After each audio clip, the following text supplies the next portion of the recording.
Dear students, Assalamu alaikum and welcome back to Angiosperm Morphology course. We were discussing branching in stem and cymose branching. And as you know, the cymose branching is of three kinds: uniparous cyme and biparous and multiparous. We have discussed the first one, and that is the uniparous cymose branching. So this was the uniparous cymose branching. We have discussed its two kinds, the scarpoid and helicoid. In the previous two videos, we discussed these two types separately. And now it's time to discuss the second kind, which is biparous cymose branching, also known as biparous cyme. And as I have been telling you throughout the discussion of this cymose branching, that the overall pattern of branching is the same, in the sense that the main axis, it ends in a flower, and then the main axis stops growing, and then it gives off branches below the apex. So whether it's a uniparous cyme, it's a biparous cyme, or it's a multiparous cyme, the situation is the same. The only difference is the number of branches. So if it is only one, then it is uniparous, and if it is two, it is biparous, and if it is more than 2, 3 or 4 or 5, then it is multiparous. And then this pattern of branching is repeated in all the three kinds. That is, all these branches, they will end in a flower and then give off below the apex the same number of branches in almost all cases as it was given off from the main axis or the parent axis. Therefore, in biparous cyme, the situation is the same. We have a main axis or main stem, and it stops growing or ends in a flower, and then it gives off below the apex 2 branches.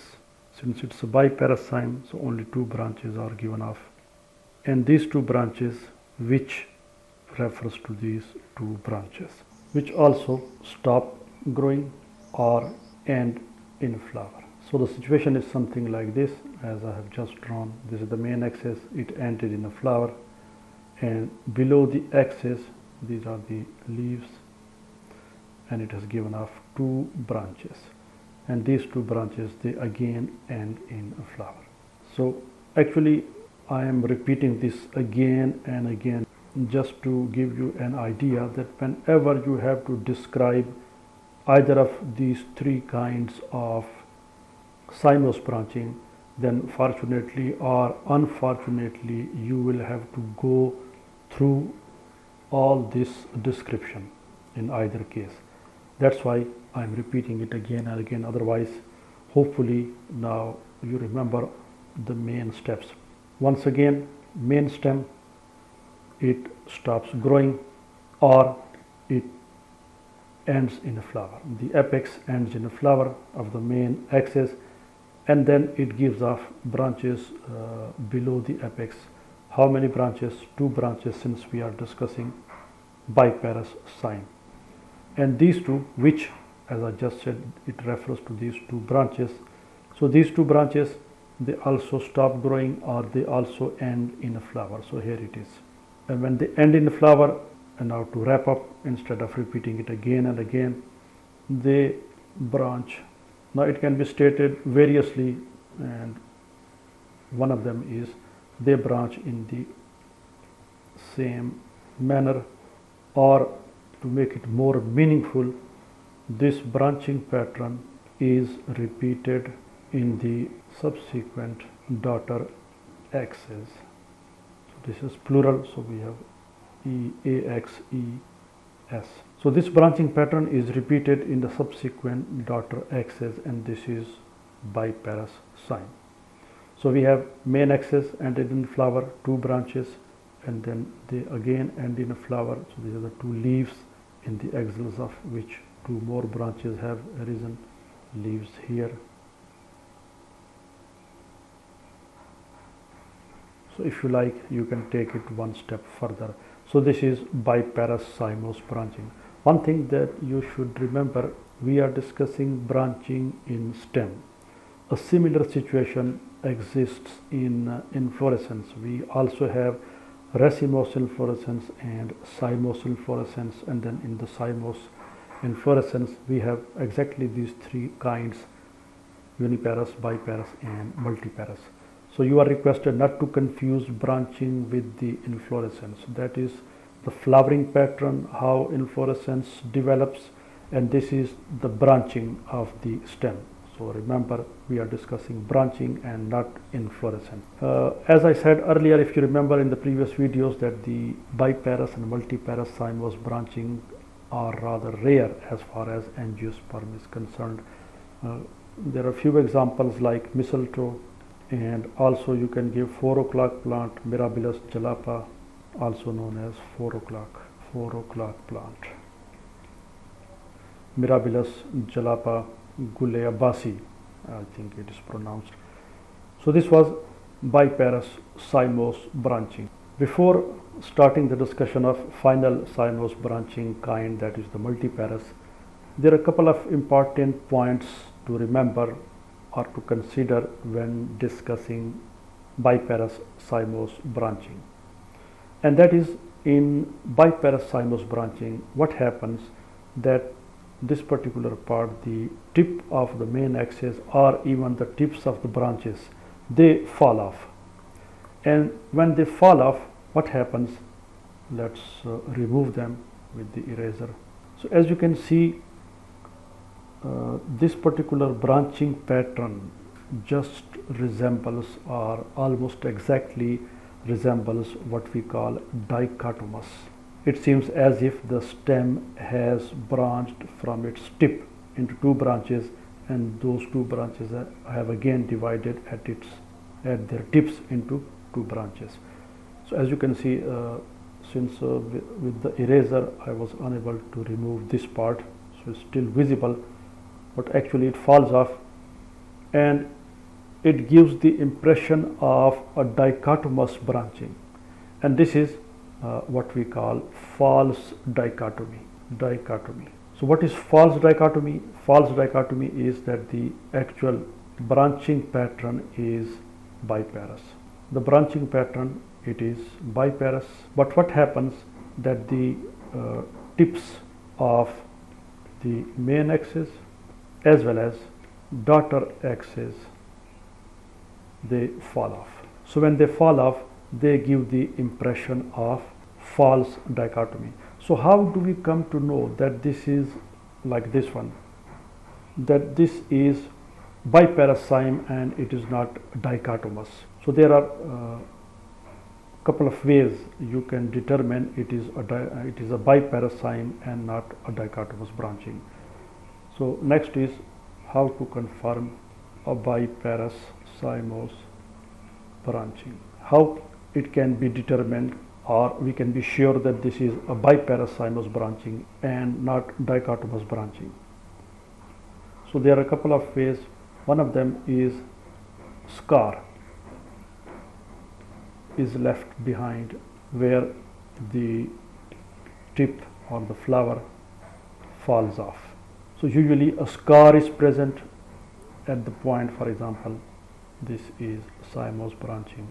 So you will usually find a scar here, and similarly scar at this particular point, and this scar gives you the indication that there was a branch here but it has fallen off, or there was a tip of this particular branch but that has fallen off, and now it looks like a dichotomous branching. So mostly you will find a scar, and that indicates that it is a biparous cymose branching and not dichotomous. And secondly, which is more appropriate but it requires a little hard work, and that is you will have to watch the plant and see its development pattern of branching. So when carefully watching a plant and how it branches, you can find out that whether it is a dichotomous branching or it is biparous cymose branching, because if these tips have fallen off in the older branches, these tips will be present in the younger branches. So this is what we mean by development pattern of branching in biparous cyme. So by following the branches in a plant which looks like a dichotomous branching, you can easily find out, because the new branches that emerge, they must have their tips intact, which later on fall off, and those presence of those tips confirm that this is a biparous cyme and not a dichotomous branching. These are the two basic ways through which we can determine whether it's a dichotomous branching or biparous cymose branching. So now let's discuss the final one. So we have biparous cyme, and let's change it into multiparous cyme to save some time. So let's make it multiparous, because all we have to do is to change the number of branches. So main stem, it stops growing, right, just like in all kinds of cymose branching. So either it stops growing or it ends in a flower, and then it gives off below the apex not 2 branches, it will be more than 2 branches, and then those branches which, that is these more than 2 branches, 3 or 4 or 5, whatever the case might be.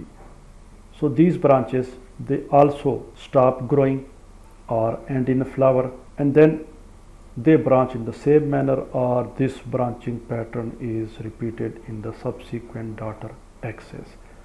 So very simple, all we had to do is just to add a couple of words, remove a few words and add more, and our biparous cymose branching definition got converted or changed into multiparous.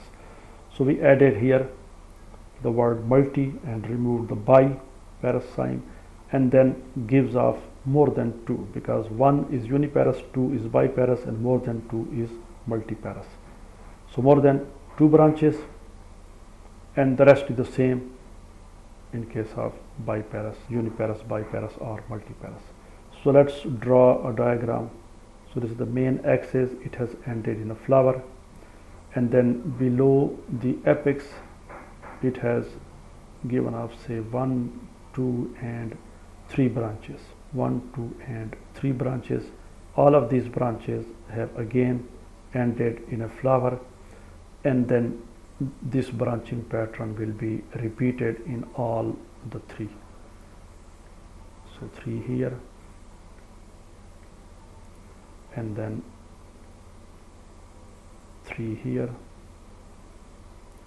and similarly 3 here. We got them a little congested close together, but you get the concept that how. So this is a multiparous cymose branching. We have more than 2 branches arising from the main axis. They again ended in a flower, and then all of these have repeated this branching pattern, and this is further repeated in the coming daughter axis. So this was multiparous cymose branching. There is nothing much in it. Nerium is a common example of it.